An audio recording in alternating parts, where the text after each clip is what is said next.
السلام عليكم ورحمة الله وبركاته. ازيكم عاملين ايه؟ يا رب تكونوا بخير. النهاردة فيديو جديد وكل سنة وانتوا طيبين. عملتلكوا اشهر نوع من الحلويات بيتعمل في مصر.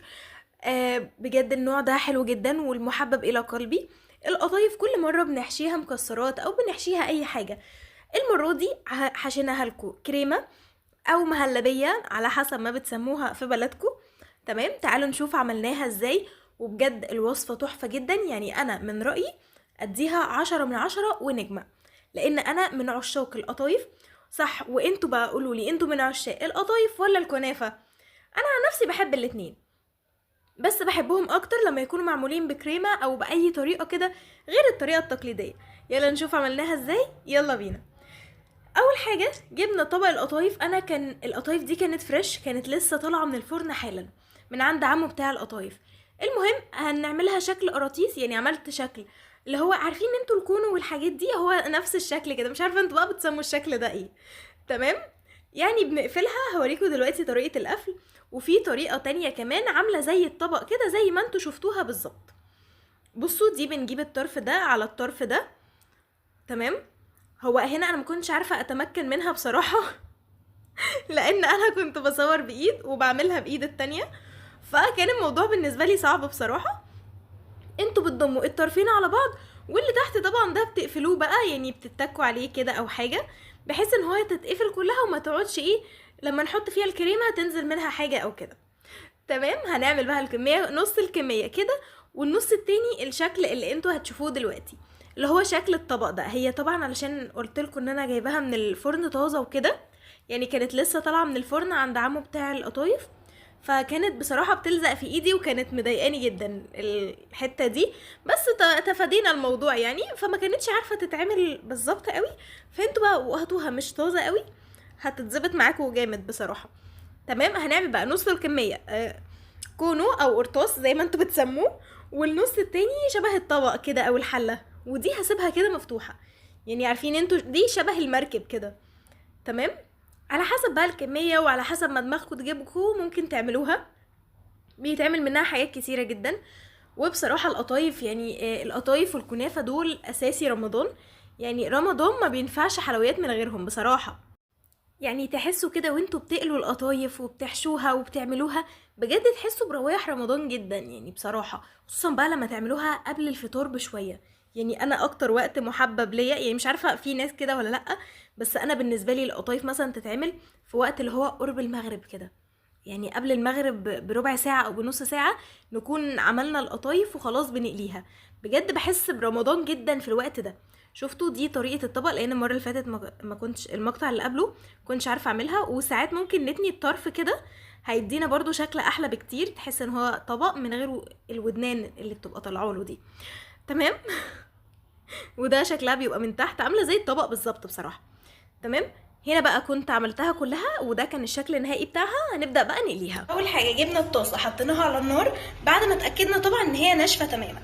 بعد كده بقى هننزل بشوية زيت بس محترمين زي ما انتوا شايفين كده، يا رب ماما تشوف الفيديو ده. تمام، بعد كده بقى اول ما الزيت يبدأ يسخن هنروح منزلين القطايف بتاعتنا على طول. بعد كده بقى هنا الزيت خلاص يعتبر ان هو سخن، هنبدأ بقى نجيب واحدة قطايف. بصوا ده الشكل النهائي بتاعها، وهنبدأ بقى نحطها كده. بصوا مادام طلع بابلز كتير كده اول ما يتحط تعرفوا ان الزيت بتاعنا ايه سخن يعني، او وصل لمرحلة اللي هو ما علينا يعني ناقص استوى، ونبدأ بقى نحط القطايف. مش لازم نعرف اسم المرحلة ايه. تمام، واحدة واحدة وبايدينا بقى، عشان ايه لو بماشة او اي حاجة كده ممكن ان هو ايه تعجن او كده. تمام، نبدأ بقى نرص الكمية كلها اللي معانا. طبعا نحاول بقى ان احنا نعدل، يعني ما نخليش حاجة كده، بس مش هزنق اكتر بقى عشان ما يعجنوش في بعض. واول ما يبدأوا يدخلوا على السوا هوريها لكم. هنا يعتبر بقى الارضية بتاعتها بصوا تعتبر استوت، فاحنا هنبدأ بالراحة خالص كده، بس نقلبها الناحية التانية علشان شايفين انتوا الطروف دي بيضة ازاي، عايزينها بس تاخد لون مش اكتر، وكمان تصفي الزيت اللي جواها ده. يعني نحاول بس بالراحة علشان ما تبدأش ان هي ايه يا اما تفتح يا اما ايه تلزق في بعض، فخليكوا كده معاها يعني كده حنينين شوية. تمام. نبدأ بقى نقلب واحدة واحدة بالراحة. احاول ان انا اجري لكم الحتة دي في الفيديو عشان ايه ما تزهقوش مني، بس انا ما يتزهقش مني يعني برضه. والقطايف كمان قمر. مين بقى؟ قولوا لي بقى في الكومنتات لو وصلتوا الجزء ده من الفيديو، قولوا لي بتحبوا القطايف اكتر ولا الكنافة؟ ما تنسوش. وبتحبوها محشية ايه؟ محشية الطريقة اللي احنا هنعملها دلوقتي لما تعرفوها يعني، ولا بتحبوها محشية مكسرات بقى وجوز هند اللي هي الحاجات بتاعت المصريين دي؟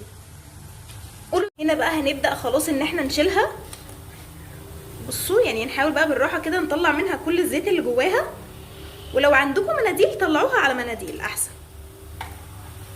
تمام. هنبدأ بقى نطلع الكمية كلها كده. بصوا يعني بدأت ان هي تاخد لون من الطروف كده. اول ما تاخد اللون ده خلاص كده احنا مش عايزين منها اي حاجة تاني، بس نطلعها وخلاص. ونحاول واحنا بنطلعها نسيبها مقلوبة على وشها كده علشان برضو في الطبق تصفي الزيت كله، ونطلعها برضو بالراحة عشان ما تتكسرش مننا. تمام.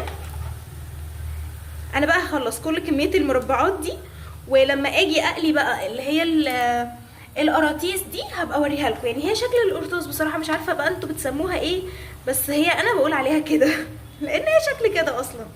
تمام. هنكمل بقى باقي الكمية دي، او استنوا اسقطها معاكم وبعدين ايه ابقى ارجع لكم تاني. تمام. بقى وانا عرفت من ماما سوري على كده، يعني انا عرفت بقى ان احنا بنطلعها من المصفى على من الطاسه بتاعت القليه على الشربات على طول، ومش هتقعد كتير في الشربات دي لمده بس نسقط كله وتقليبه واحده. بعد كده خلاص بنطلعها برضو على طبق تاني اكيد يعني، او على نفس الطبق والله مش هتفرق، مش كتر مواعين يعني عادي. بس نعمل كده بقى. هنبدأ ان احنا نقلبهم كويس، وكل واحدة كده تتغلغل في الشربات من جوه، فاهمين؟ يبقى الشربات كده ساقيها من بره ومن جوه بس. ونبدأ بقى ان احنا ايه نطلعها. محتاجين ان احنا نصطادها من الشربات بصراحة. تمام. وانا مش عارفة انا ازاي بصور كده بصراحة، بس هي تمام يعني. تمام. موضوع سهل ان شاء الله. بس كده. نحاول بقى ان احنا برضو نحطها على وشها عشان تتصفى من الشربات بتاعها. اهو بصوا ما يبقاش فيه شربات ولا في المعلقه ولا فيها. ويا ريت ان احنا نطلعها بشوكه. استنوا نبدا بقى نطلعها بالشوكه كده، لان الشوكه بصراحه هتصفي اكتر من المعلقه بكتير، يعني مش محتاجين بقى ولا نحطها على جنبها ولا حاجه. تمام. والتانية اللي على النار دي نخلي بالنا منها بقى علشان ما تتحرقش مننا. خليكوا كده ناصحين. تمام. بس على فكرة هي برضو كريسبي من بره بس جوسي جدا من جوه، يعني هي ما شاء الله عليها. انا من عشاق القطايف يا جماعة على فكرة بقى. بس هنخلص بقى كل الكمية اللي معانا دي وهنرجع لكم تاني. تمام. لو وصلتوا للجزء ده ما تنسوش تحطوا اللايك بقى. باي. نبدأ بقى هنا خلاص طلعنا كل اللي هي عاملة شبه الطبق دي. تمام. وهنبدأ بقى نسقط اللي هي اشكال ايه القرطاس ده. تمام. هنبدأ بقى واحدة واحدة كده لان الزيت معانا ما شاء الله بدأ يسخن، فنخلي بالنا من ايدينا. وسوري بقى لو الفيديو بيتهز او كده، بس انا عشان مش بصور بستاند بصراحة وندي مجال بقى ليهم، يعني نوسع الطاسة شوية ما نزنقهمش في بعض، فاهمين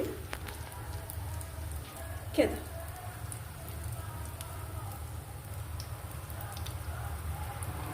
ممكن لا كفايه كده عشان نبقى نحط ايه معانا كمان 4 وحدات على جنب، فكفايه عليهم كده. استنوا بس كده بس. ونحاول بقى ان احنا نوسع بينهم، واول ما يدخلوا برضو على السوا ممكن نقلبهم الناحيه التانية علشان تبقى الناحيتين مستويين، وهنطلعهم برضو في الشربات زي الباقي. وما تمشوش لو وصلتوا الجزء ده من الفيديو ما تنسوش تدعموني بلايك حلو وكومنت واشتراك لو انتم مش مشتركين، وتفعلوا زر الجرس عشان يوصلكم كل جديد. هطلع دول من الزيت، او لما يجوا وقت التقليب هوريلكم برضو ان احنا هنقلبهم. هنا بقى يعتبر الناحيه دي بصوا استوت ازاي. استنوا هوريكم. بصوا مادام سمعنا صوت اللي هو بصوا اسمعوا الصوت ده، يعني صوت القرمشه او اللي هي الاسباتيولا لما بتخربش فيها. تمام. تحسوا صوت خروشه كده. اول ما نسمع الصوت ده منها هي خلاص يعتبر. وبعدين بتلاقوا الحته البيضه دي اخدت لون الذهبي كده. تمام، نبدا بقى ان احنا نقلبها الناحيه التانية عشان تكون مستويه من كل الجناب، فاهمين؟ بس نقلب بقى كل الجناب بتاعتنا.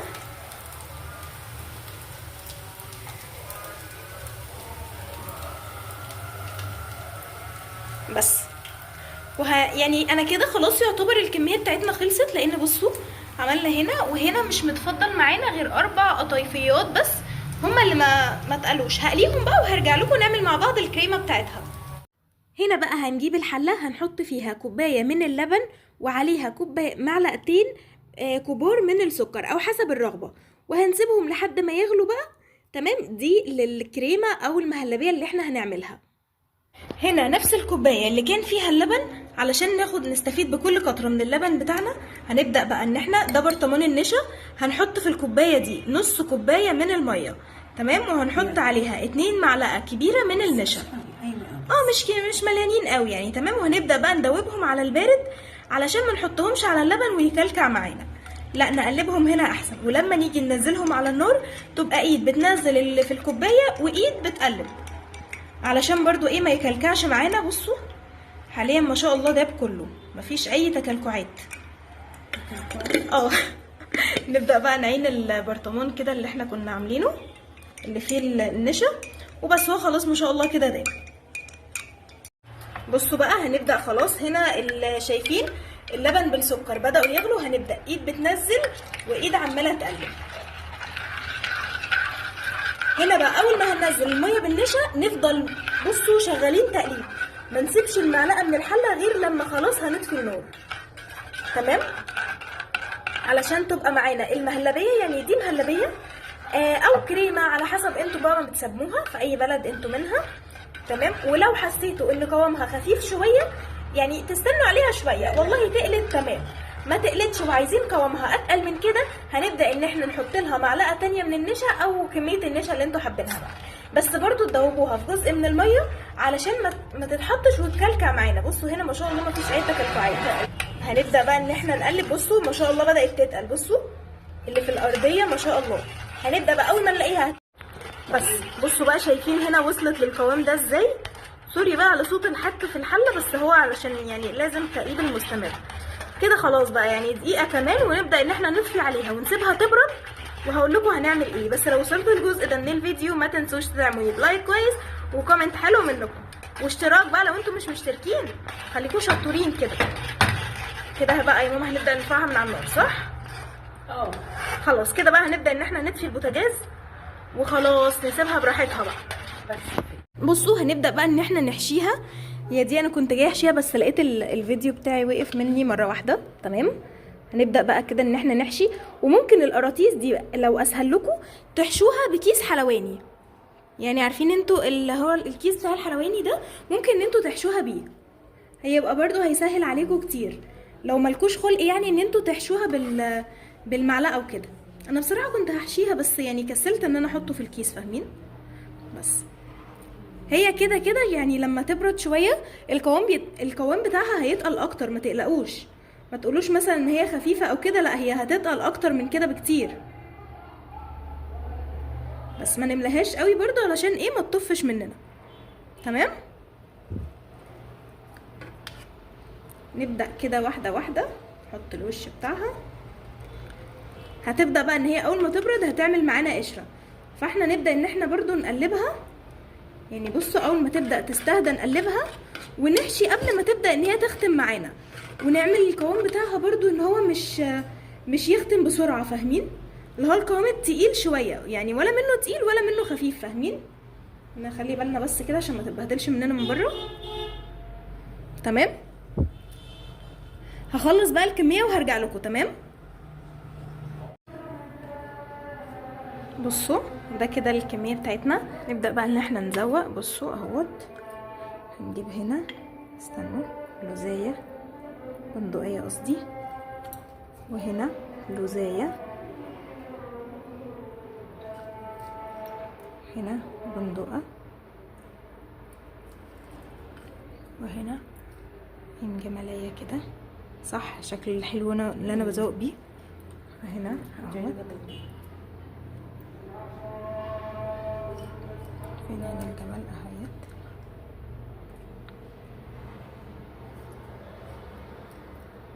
لوز،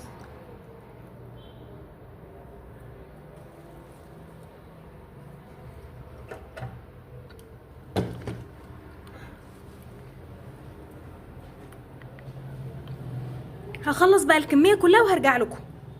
هوريكم برضو واحده في حشو المربعه عشان برضو ايه تبقوا معايا ايه على الخط.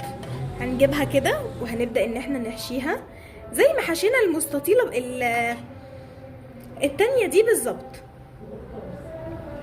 القرطاس او اللي هي شبه الكونو دي، بس نبدا ان احنا نملاها يعني عشان تبقى ايه شكلها بنت ناس كده بس.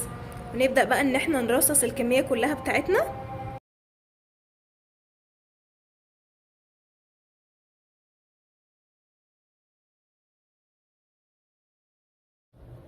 هنا بقى هنبدا نزينها. خلصت الكميه كلها بس بصوا دي خليت حبه متبقيين من الكريمه او المهلبيه اللي احنا عملناها، ورحت جايبه عليها معلقه من النوتيلا. اي نعم البرطمان بيشحط معانا بس برضو لازم نستخدمه لاخر قطره. تمام، جبنا معلقه من النوتيلا عليها على معلقتين مثلا من المهلبيه، بس تكون المهلبيه دافيه شويه، انا لحقتها قبل ما تبرد، ورحت مقلباهم كويس جدا وصلوني للقوام ده واللون ده. بس هنبدا بقى ان احنا نزينها، بس طبعا بتاعه المعموله بالنوتيلا هنزينها بالبندق، لان النوتيلا اصلا معروف ان هي بالبندق، فهنحط بقى البندقيه كده في النص كده اهو. تمام، وهنا برضو بندق. نبدا. انا مش عارفه انتوا شايفين ولا لا، يعني حاسه ان الستاند مبيني انا اكتر، بس تمام يعني مفيش مشكله. ونزين حبه بالسوداني بقى، يعني السوداني برضو ما يعني ملوش نفسي يتزين بيه مثلا. هنحط هنا سوداني وهنا سوداني. نزين بقى. بصوا هنا اللوزيه دي كسرتها، قلت برضو تدي شكل كويس كده. تمام، بس في الاخر ماما قالت لي احطه سليم يعني، فهنبدا بقى نحط سليم كده. تمام، والبندق برضو اهو. فيش عين جمل؟ في حته عين جملايه اهي، هنحطها برضو هنا مثلا. تمام، زي تقدروا بقى تزينوها باللي انتوا عايزينه، ممكن زبيب، ممكن سوداني. تمام، ممكن اي حاجه على فكره، يعني مش شرط مثلا عشان زينا ببندق ولوز وكده انتوا تزينوا بنفس الحاجه، لا عادي اللي موجود نزين بيه، مش شرط بقى.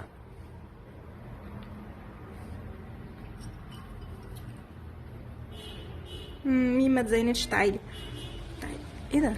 لا اطلعي شويه كده، مش لازم نغطس قوي بالدرجه دي يعني. تمام، بس كده. لا دي ما تحطلهاش، دي بقى المطوله دي نحط لها لوز هنا كده كده. تمام، زينا كله، مفيش حاجه هنا مش متزينه. فانا كان متبقي معايا بصوا شويه مكسرات كده، هنبدا نحطها هنا بين كل واحده والتانيه. لا هنا 2 يبقى هنا 2.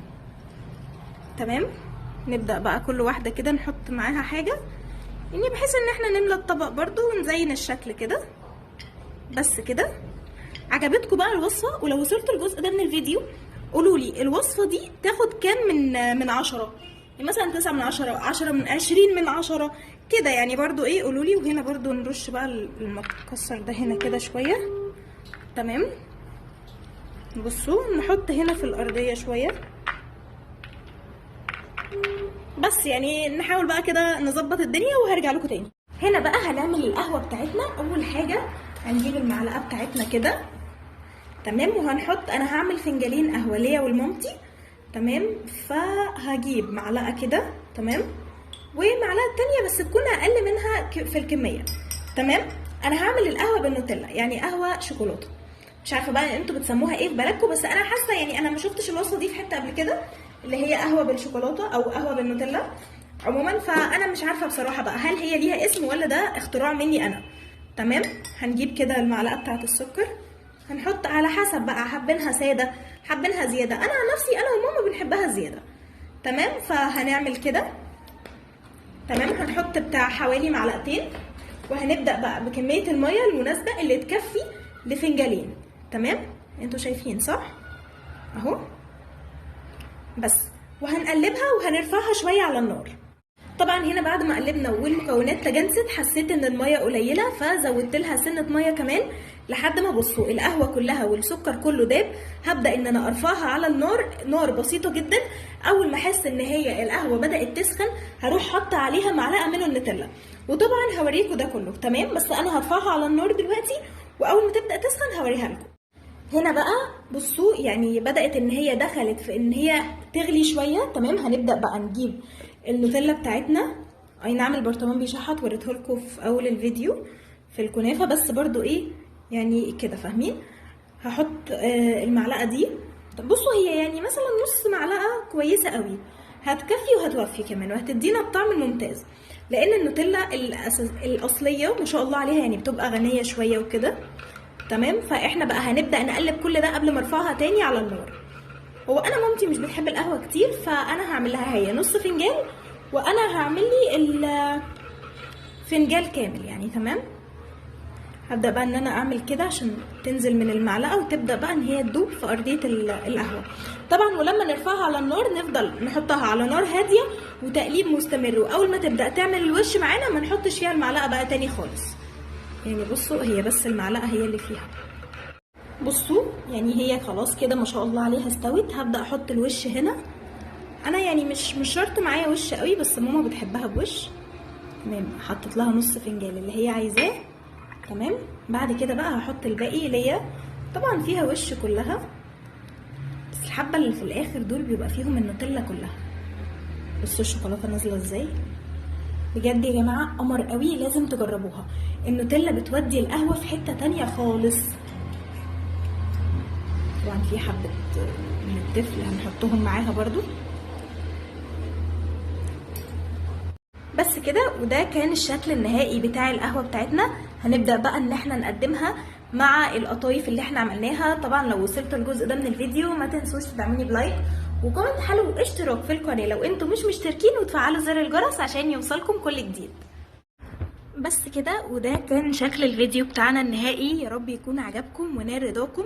لو وصلتوا للجزء ده من الفيديو ما تنسوش تدعمونا بلايك وكومنت حلو واشتراك، ولو انتم مش مشتركين وتفعلوا زر الجرس عشان يوصلكم كل جديد. وقولوا لي بقى عجبتكم وصفة القطايف دي بنسبة كام في المية، وتدوها كام في المية، يعني مثلا او كام من 10، 9 من 10، 10 من 10 كده يعني فاهمين. بس وانتوا لازم تجربوها. ما ينفعش رمضان يعدي من غيرها، هي وصفة الكنافة اللي هنزلها لكم الفيديو الجاي ان شاء الله. لو وصلتوا الجزء ده بقى من الفيديو ما تنسوش تدعموني وتقولوا لي رايكم في القهوه اللي بالنوتيلا.